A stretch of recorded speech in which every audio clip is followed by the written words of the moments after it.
السلام علیکم ناظرین، پچھلے ایک سال سے بھی زائد عرصے سے پراسرار کرونا وائرس کی پیدا کردہ مصیبت انسانیت پر حملہ آور ہے۔ اس نے لاکھوں انسانوں کو موت کے گھاٹ اتارا اور کروڑوں بلکہ اربوں لوگوں کی زندگیاں درہم برہم کر کے رکھ دی ہیں۔ یہ وبا ہمارے پڑوسی ملک بھارت میں بھی شدید آفت بن کر سامنے آئی اور بھارتی شہریوں کی روز مرہ کی زندگی ڈراؤنا خواب بن کر رہ گئی۔ بھارت میں لاشوں کو جلانے کے لیے شمشان گھاٹ اور لکڑی کم پڑ گئی۔ اس حوالے سے بعض لوگوں کا یہ بھی کہنا تھا کہ ظالم بھارتی حکمرانوں نے مظلوم کشمیریوں اور بھارتی مسلمانوں پر جو ظلم و ستم ڈھائے، اس کی سزا کووڈ-19 بن کر بھارت پر نازل ہوئی، کیونکہ وہ بھی اپنے حکمرانوں کے مظالم پر خاموش تھے۔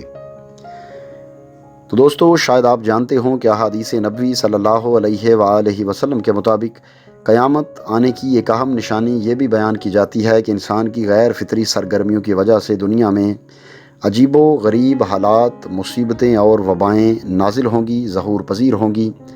تو گویا ہم کہہ سکتے ہیں کہ کووڈ-19 کے صورت میں قدرت نے بنی نوع انسان کو خبردار کیا ہے کہ اب بھی وہ راہ راست پر آ جائیں، ورنہ جان لو کہ تمہارے گناہوں کی وجہ سے دنیا کا خاتمہ قریب ہے۔ ناظرین، اسی حوالے سے مزید تفصیلات کو ڈسکس کریں گے، لیکن آگے بڑھنے سے پہلے ہمارے چینل کو سبسکرائب کریں اور بیل یعنی گھنٹی کے نشان کو ضرور دبائیں تاکہ ہماری آنے والی تمام ویڈیوز کے نوٹیفیکیشنز آپ کو سب سے پہلے ملیں۔ تو ناظرین گرامی، قیامت کے دن پر ایمان ہمارے بنیادی ارکان اسلام میں سے ایک ہے۔ یہ دن برحق ہے اور اس دن انسانوں کی جزا و سزا کا فیصلہ کیا جائے گا۔ انسانوں کے علاوہ یہود و نصارہ بھی یہی ایمان رکھتے ہیں کہ ایک ایسا دن آ کر رہے گا۔ قرآن مجید میں اس بے مثال دن کو مختلف ناموں سے پکارا گیا ہے، جیسے یوم القیامت، یوم الدین اور بھی بہت سے نام ہیں۔ قرآنی آیات اور احادیث نبوی پڑھ کر ہمیں کچھ اندازہ ہوتا ہے کہ قیامت کب آئے گی، یا کم از کم ہمیں قیامت کی کچھ نشانیاں ضرور مل جاتی ہیں۔ ایگزیکٹ وقت تو ظاہر ہے سوائے اللہ تعالیٰ کی ذات کے اور کوئی نہیں جانتا، لیکن قیامت اور قرب قیامت کی چند نشانیاں بیان کی گئی ہیں، اور وہ نشانیاں مدرجہ ذیل ہیں۔ پہلے نمبر پر لوگ تجارت اور کاروبار میں بے ایمانی کریں گے اور اس کے نتیجے میں ان پر قحط، طوفان اور ظلم کی شکل میں آفتیں نازل ہوں گی۔ دوسرے نمبر پر لوگ خیرات کرنے میں بخل کریں گے اور دولت جمع کرنے میں دلچسپی لیں گے۔ تیسرے نمبر پر اللہ تعالیٰ اور رسول اللہ صلی اللہ علیہ وآلہ وسلم کے فرمان بھلا دینے کی وجہ سے دشمن مسلمانوں پر ٹوٹ پڑیں گے۔ اس کے علاوہ ایک نشانی یہ بھی ہے کہ مسلمان آپس میں نبرد آزما رہیں گے۔ اسی صورتحال میں شیطان کا سب سے بڑا ہتھیار یعنی دجال نمودار ہوگا تاکہ دنیا پر اپنی حکومت قائم کر سکے۔ پھر ایک اور نشانی یہ ہے کہ پہلے حضرت امام مہدی علیہ السلام اس کا مقابلہ کریں گے دجال کا، اور آخر میں حضرت عیسیٰ علیہ السلام دوبارہ زمین پر نازل ہوں گے اور دجال کو قتل کریں گے۔ پھر وہ کچھ عرصہ عدل و انصاف کے ساتھ حکومت کریں گے۔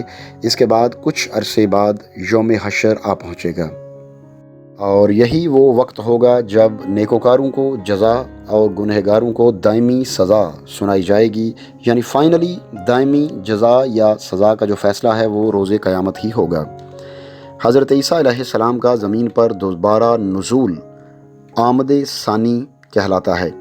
قرآن مجید میں نبی اکرم صلی اللہ علیہ وآلہ وسلم کے ساتھ ساتھ حضرت آدم علیہ السلام، حضرت نوح علیہ السلام، حضرت ابراہیم علیہ السلام، حضرت یوسف علیہ السلام، حضرت موسیٰ علیہ السلام اور حضرت عیسیٰ علیہ السلام اہم انبیاء اور رسل کی حیثیت سے اجاگر ہوئے ہیں۔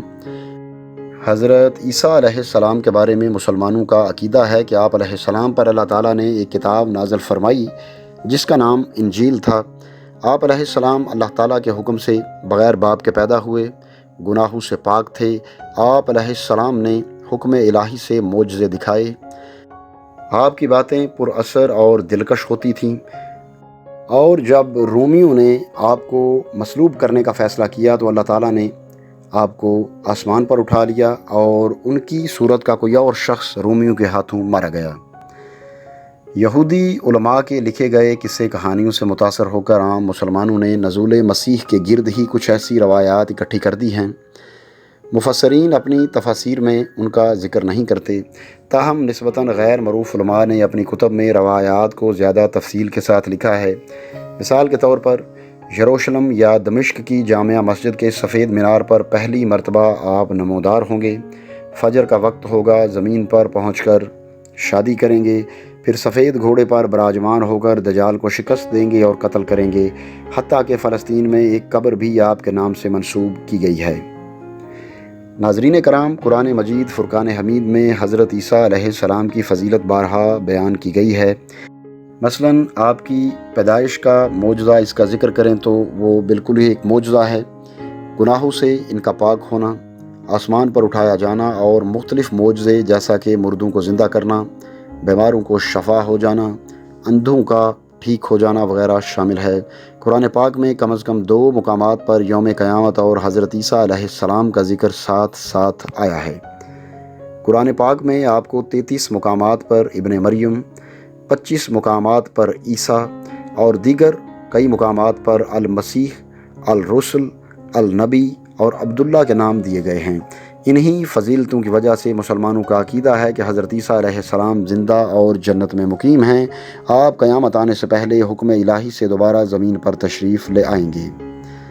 ایک مفسر اپنی تفسیر میں لکھتے ہیں کہ زمانہ قدیم کے مورخین نے لکھا ہے کہ رومی فوجیوں نے اس مکان پر حملہ کیا جس مکان پر حضرت عیسیٰ علیہ السلام اپنے 12 حواریوں کے ساتھ قیام پذیر تھے۔ اس دوران اللہ تعالیٰ کے حکم سے حضرت عیسیٰ علیہ السلام اوپر اٹھا لیے گئے۔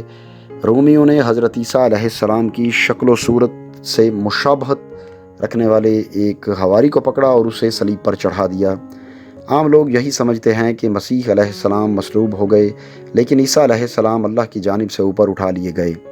بعض مورخین یہ بھی لکھتے ہیں کہ جب رومی فوجی مکان میں داخل ہوئے تو اللہ تعالیٰ کے حکم سے سبھی حواریوں کی شکل حضرت عیسیٰ علیہ السلام کی طرح ہو گئی، چنانچہ رومیوں نے ایک حواری کو پکڑا اور اسے صلیب دے دی۔ اس واقعہ کے تناظر میں اللہ تعالیٰ نے سورۃ النساء کی آیت 154 اور اس سے آگے والی آیات میں فرمایا ہے، اور ہم نے اٹھایا ان پر پہاڑ قرار لینے کے واسطے، اور ہم نے کہا داخل ہو دروازہ میں سجدہ کرتے ہوئے، اور ہم نے کہا کہ زیادتی مت کرو ہفتہ کے دن میں، اور ہم نے ان سے لیا قول مضبوط۔ ان کو جو سزا ملی سو ان کی عہد شکنی پر اور منکر ہونے پر، اللہ کی آیتوں سے اور خون کرنے پر پیغمبروں کا ناحق، اور اس کہنے پر کہ ہمارے دل پہ غلاف ہے، سو یہ نہیں بلکہ اللہ نے مہر کر دی ان کے دل پر کفر کے سبب، سو ایمان نہیں لاتے مگر کم۔ اور ان کے کفر پر اور مریم پر بڑا طوفان باندھنے پر، اور ان کے اس کہنے پر کہ ہم نے قتل کیا مسیح علیہ السلام مریم کے بیٹے کو جو اللہ کا رسول تھا، اور انہوں نے نہ اس کو مارا اور نہ سولی پر چڑھایا، لیکن وہی صورت بن گئی ان کے آگے، اور جو لوگ اس میں مختلف باتیں کرتے ہیں تو وہ لوگ اس جگہ شبہ میں پڑے ہوئے ہیں، کچھ نہیں ان کو اس کی خبر، صرف اٹکل پر چل رہے ہیں اور اس کو قتل نہیں کیا بے شک، بلکہ اس کو اٹھا لیا اللہ نے اپنی طرف، اور اللہ زبردست حکمت والا ہے۔ اور جتنے فرقے ہیں اہل کتاب کے، سو عیسیٰ پر یقین لاویں گے اس کی موت سے پہلے، اور قیامت کے دن ہوگا ان پر گواہ۔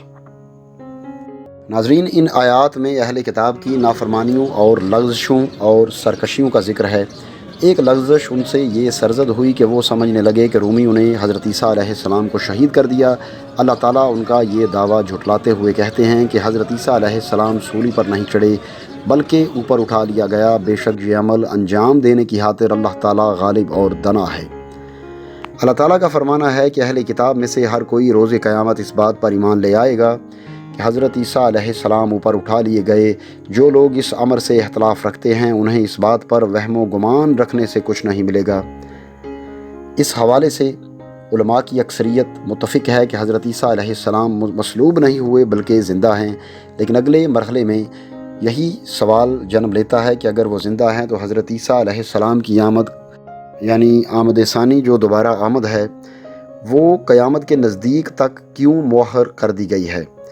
یہاں پر یہ بات بھی یاد رہے کہ جن مفسرین کا یہ دعویٰ ہے کہ حضرت عیسیٰ علیہ السلام انتقال فرما چکے ہیں، وہ ان کے زمین پر دوبارہ آمد کو تسلیم نہیں کرتے۔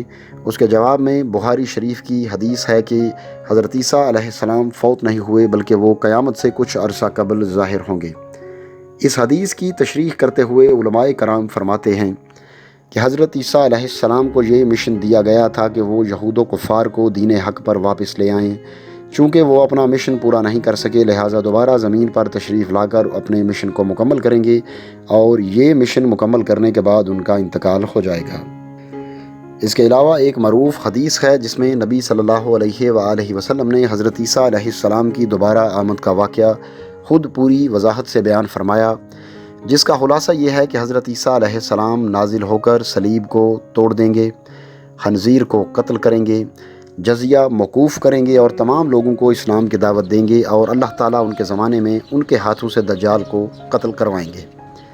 روئے زمین پر امن و امان کا دورہ ہوگا، شیر اونٹوں کے ساتھ، چیتے بھیڑ بکریوں کے ساتھ چریں گے۔ پھر حضرت عیسیٰ علیہ السلام زمین پر 40 برس ٹھہریں گے، اس کے بعد ان کی وفات ہو جائے گی، مسلمان ان کی نماز جنازہ پڑھیں گے، پھر ان کو دفن کریں گے۔ اسلامی روایات کی روح سے عیسائیت کی مذہبی تعلیمات بھی تحریف شدہ ہیں۔ حضرت عیسیٰ علیہ السلام اپنی آمد ثانی کے بعد عیسائیت کو دوبارہ اپنی اصل حالت میں لائیں گے، جو کہ صرف ایک اللہ کی فرما برداری کریں گے۔ تو دوستو، ان حقائق سے واضح ہے کہ نزول مسیح اہل زمین کے لیے بہت بڑا واقعہ اور انقلاب انگیز خبر ہوگی، کیونکہ حضرت عیسیٰ علیہ السلام کی آمد سے عیسائیت دوبارہ اللہ تعالیٰ کے دین کی حیثیت اختیار کر لے گی۔ یوں دنیا کے دو سب سے بڑے مذاہب کے مابین اختلافات دور ہوں گے اور کرۂ ارض امن و شانتی کا گہوارہ بن جائے گا۔ احادیث نبوی صلی اللہ علیہ وآلہ وسلم میں بھی اس زمانے کا ذکر کیا گیا ہے۔ گویا حضرت عیسیٰ علیہ السلام کی زمین پر دوبارہ تشریف آوری عیسائیت اور اسلام دونوں مذاہب کے ماننے والوں کے لیے خوشی کی خبر ہوگی۔ اس موقع پر تمام نیکوکار پرسکون اور مطمئن ہوں گے، جبکہ گنہگاروں پر شدید خوف طاری کیا جائے گا، کیونکہ عنقریب دوزخ کے در ہمیشہ کے لیے ان پر کھولے جانے والے ہیں۔